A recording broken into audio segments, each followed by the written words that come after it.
Hello friends, I would like to show you my Ricoh XR2s camera. So brief story why I got this is because I just really wanted to learn about film photography and manual photography. I've been shooting digital, but before I did shoot digital, I did use this. I got this in Republic of Ireland, and what I was looking for was a manual, purely manual camera, and I thought this was very manual because the inside, the light meter inside has a needle. I thought I'd looked into some manual cameras back then. I can't remember if it was Nikon, and I was seeing some LEDs that are lighting up, and I thought, if they're lighting up, then they're not manual. Uh, but then I have this, when I saw this, there was a needle in there, and I was like, yeah, oh, it looks very mechanical indeed. It is mechanical, however, it does still have to take a battery LR44, so it's not like a proper wind-up mechanical clock. It still does that. I was a little bit ignorant at the time, but I don't care. It doesn't matter really. So I have here a battery LR44 1.5 to 1.5 volts. I just put what in there, a couple in there actually, and it fires up. So just the basics of this onto this. So it has a 1.7 prime lens, 50mm prime lens. It's XR Ricoh. It's made in Japan, 52mm thread.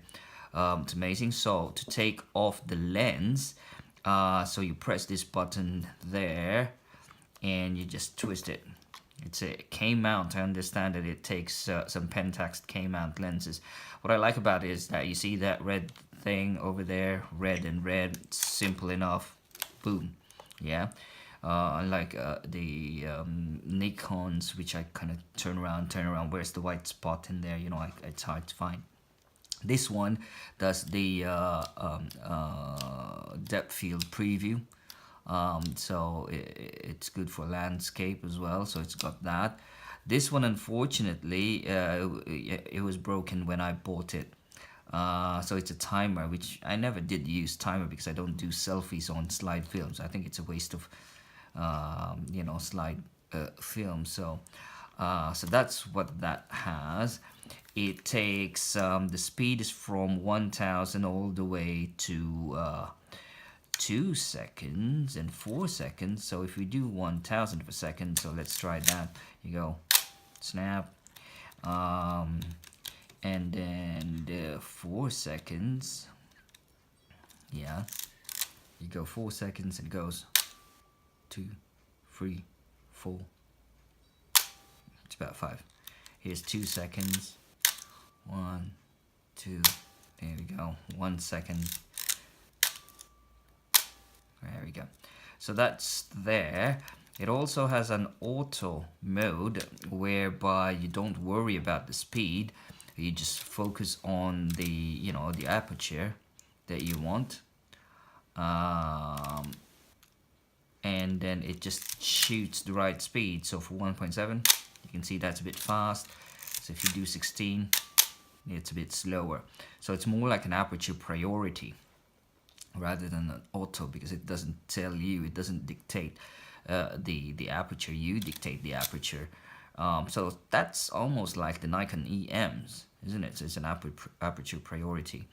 So you have the what else in there? So you've got depth of field, which you'd find that in most of the lenses anyway. So f.8, so that's from 3.5. Yeah. So what else do you have? That's where you control the aperture. That's the speed. To get out of that auto mode, so you press this. I think that's not translucent. What do you call that? Something that glows up in the night. And then you boom, press that button, and you're in full manual control, which means you control the speed and you control the aperture as well. For this speed of the film, so before you take you load the film, and then you just press this button. It's a little bit fiddly, and I've got small hands. Yeah. So press that one. Oh, man. Press that, and then you turn it, and that dictates the ASA.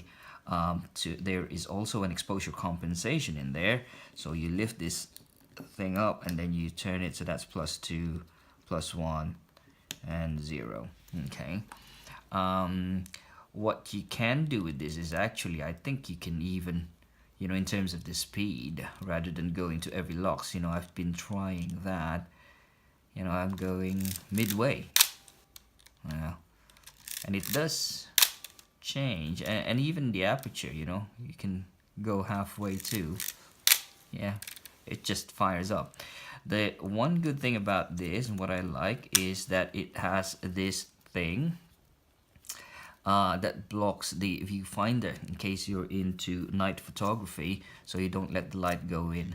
So you just press that and there you go, it blocks it, right? I think in Nikons you have to put it somewhere and you lose that, so you just put it in there to block the light, whereas this one, boom, it's there. I think it's Nikon F8 that's got that. I haven't had any FMs or FM2, so I don't know whether it's got that simple feature in there. Another feature is that it's got the multiple exposure. So what you do is you press that button there. Oh, that's on lock. I don't know why you have to lock it, but you don't accidentally take it. So press that ME button and then cock it and then shoot. Okay, and there you go. You can do lomography in there. Hey, I'm saving. Do it 4 stops and then keep on shooting. I'm gonna try that actually. Yeah, so it's a very simple, adorable camera. The build is, I don't know if it's plastic or not, but it seems solid enough. I've never dropped this, to be honest with you, and I dare not drop it. To take off the film, so you just pull that just like the traditional one. Pull that and there you go. So that's to put on the film, just to show you how it works on the boom, snap. Okay, it's too quick, you can't see that, and that's 1/1000 of a second. And if we go via say 4, you go snap, 2, 3, 4, and go. That's that.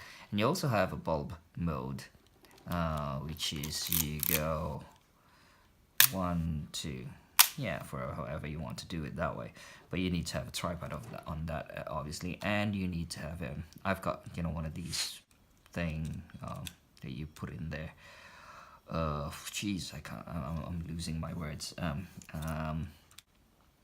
Shutter release cable. There you go. Right, so that's that. Wonderful and beautiful toy that I have. I thought about selling it, but not yet. It's something of sentimental value to me. So I'm gonna start shooting films with this again. But I'm going to scan a few or take a picture of a few slide films that I've taken with this, using some Velvia, Fuji Velvia, Sensia Provia 150, and I hope you like them. Thanks.